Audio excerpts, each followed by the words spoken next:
थास' बिथुरि ना गोरान एकदम गोथाव गोथाव ओंख्रि ओंखामखौनो एसे बुरजा जागोन बायदिसो नांबाय।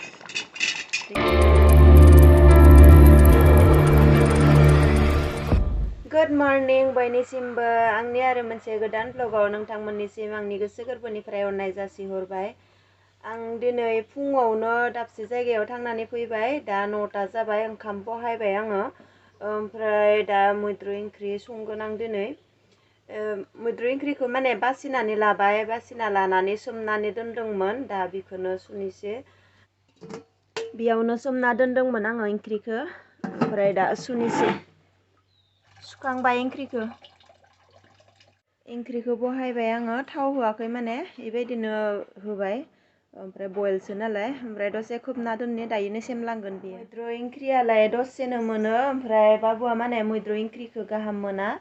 माने झलखौ आन्था जागोन आरो ना बियो बाबुआ, ओमफ्राय बिगाबफोरखौ जाया। बिनिखायनो बाबुनो आरो आलु भाजा एसे बानायना होनो नांगोन।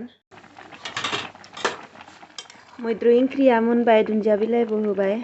इसेल'सोमोन दुन्दिया बिलाइयानो। ओमफ्राय बानलुफोरखौबो आं हानासो होदों, देना होआखै। आरो नैथिंजायबो आलु फ्राया, आलु भाजा मोनबाय।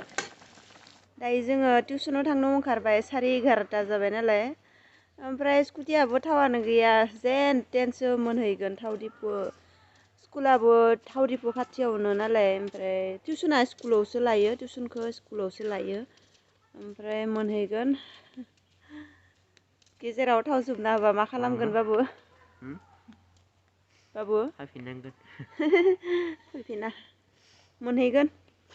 रिजार्भआव थाबाबो माने मोनहैयो, बिदिनो जायो माब्लाबा माब्लाबा।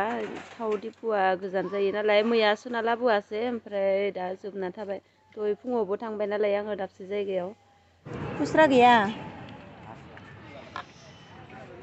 थां, बारा लाबोनाङा दे। टिउसननिफ्राय ओंखारबोबाय बाबुआ, ओमफ्राय दा बे दखानाव मायबा लायोनो जाग्रा। बेयाव माने पिज्जाबो मोनोनो, बाबु मोनासो हाबबाय थायो। आं खेबसेल'सो हाबदो बेयाव।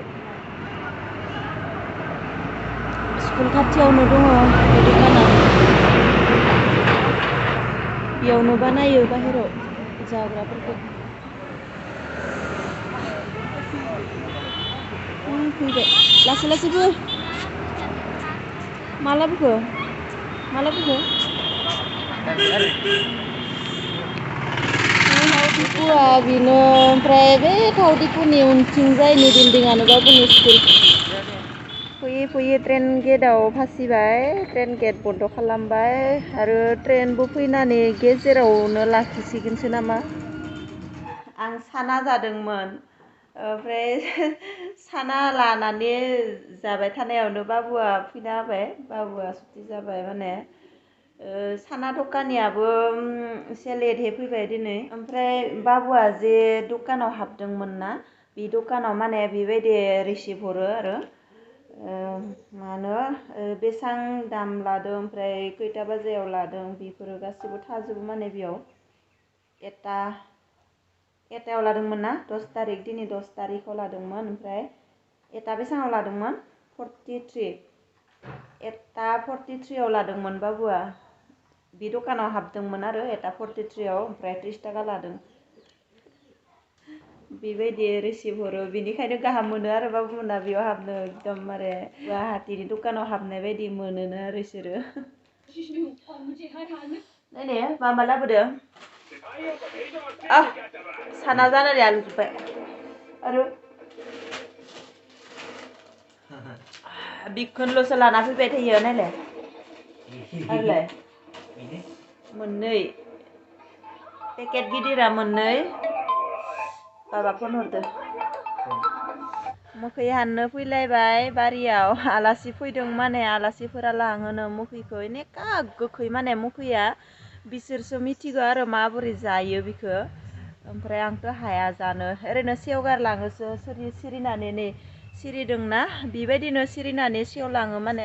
आं पनिर बानायबाल'सो होयो माने, ओमफ्राय आसुगुरफोरखौ साफा खालामो आरो जाया बिखौ। हानखांबाय मोखैखौ, बेखिनिया हानबाय आरोना एसेबांबो माथो खालामनो सेवलांगोनसो गोमोन जाजोब्बाय नालाय ओमफ्राय जि मोजां नुयो जानोनो लुगैथावना नुयो माने मोदोमनायाबो जि गोथाव मोदोमो जानोनो हाया माने एनेका गोखै जानोथ' लुगैयो माने इमान एम्फौ जाजोब्बाय आवग्रिजोब्बाय माने बारियाव हाबनोनो हाया बे एम्फौ फिसा फिसाया आवग्रिजोबना लाखायो जि मोजां मोखैया मोनथावनानो जि गोथाव मोदोमो जानो लुगैथावनानो सोलानोनो हाया जि गोखै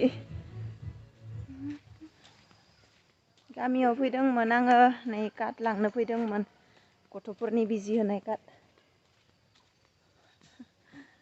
आरो बेलेगनियावबो हाबनो गोनां दङ हाबैनि एसे आंनिया थाबायनायानो जोबा माने आरो न'से लाहानाव फैबाय थादों आङो बिसानिबो माने बे काटखौ लांदोंमोन आङो बिनि खामानिया जोब्बाय जोबनाय लोगो लोगोनो हैखाबासो ओमफ्राय एसे गोबाव जाबा आंबो बावनानै थायोना बिसोरनोबो नांगौ जायो मोनानि 7ता जाबाय दासो ओंखाम बहायदों आङो बेयाव ओंखाम बहायदों बेयाव आरो दै गुदुंबो होखादों एखेबारे ओमफ्राय ओंख्रिखौ आङो माने थास' बिथुरि ओंख्रि संगोन ना गोरानजों माने बाबुआ दसे फरायदों एगजाम जासिगोन बाबुनि मार्चनि 3 तारिखनिफ्राय जागोननो एगजामा बेनिखाय माने ओंखामखौ एसे लेटहै संदों दा ओंखामखौ मोनबाथाय आरो ओंख्रिखौ संबाथ' दसेनो मोनगोन नालाय थास' बिथुरियालाय एसे गोबाव लायो मोननो थेवब्लाबो माने एसे लेटहै जासिगोन बाबुआ दसे फरायथों ओमफ्राय दा बेयाव ओंखामखौ बहायदों आङो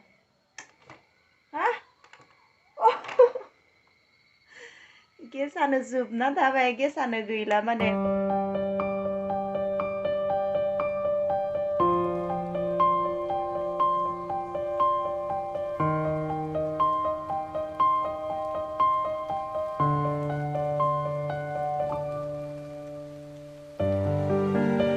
सिलिन्डारखौ सोलायखांबाय दासो नै लोगो लोगोनो आरो बांसिनसो गुदुं जाबावबाय माने मानोथो एसेबां गोबाव जाखो गुदुङानो जायाखै बिदि सानबाय थादोंमोन आरोना आङो ओमफ्राय गुदुं भाबखौलाय मोनाखै थेवब्लाबो माने आङो आन्दाजखौनो लायाखै गेसा जि जोबनानै थाबाय माने होनाय लोगो लोगोनो दसेल'सो जोंबाय गिजानि इयावनो गुमब्रना थाबाय थास' बिथुरि संनो थावा गुदुं जाबाय आं दिनै थास' बिथुरिखौ एसे थावजों एवनानै लागोन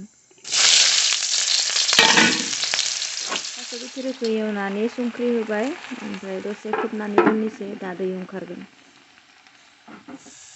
थास'आव दै होनो जाबाय एवनानै खम जाबाय माने थास' बे थारिफोराथ' गेब्लेसिगोनानो खिन्थु थास' बेदरालाय एसे थास' बेदराबो गुरै जाबायानो दै होनोसै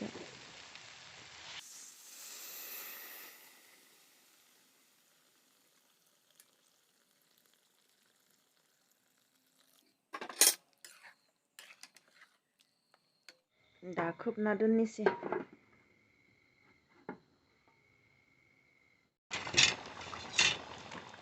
थास' ओंख्रिया मोनबाय बांद्राय आथा बनायला आथा जाबायानो बहुतखिनि आथा जाबाय ओमफ्राय दुन्दिया बिलाइ होनि एसे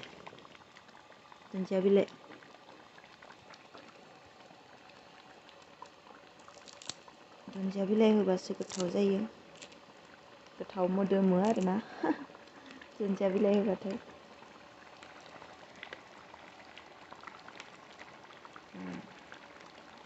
थास' बिथुरि ना गोरान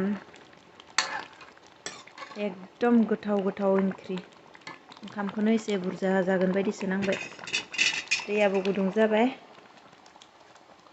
ओंखाम जाखांना न'आव हाबबाय दा टाइमाबो 10ता जाबाय हरनि बाबुआबो उन्दुबाय ओमफ्राय आं दायो भिडिअ एडिट खालामनोसै ओमफ्राय आं सानो नोंथांमोना भिडिअखौ नायनानै एसेब्लाबो मोजां मोन्दों जानांगौ जुदि भिडिअखौ नायनानै मोजां मोन्दोंब्ला अन्नानै लाइक खालामदो शेयार खालामदो आरो चेनेलाव जुदि गोदानब्ला चेनेलखौ साबस्क्राइब खालामदो बिदिब्ला लोगो मोनफिननोसै आरो मोनसे गोदान ब्लगाव गोजोननाय थाबाय भिडिअखौ जोबजासिम नायनायनि थाखाय गुड नाइट बाय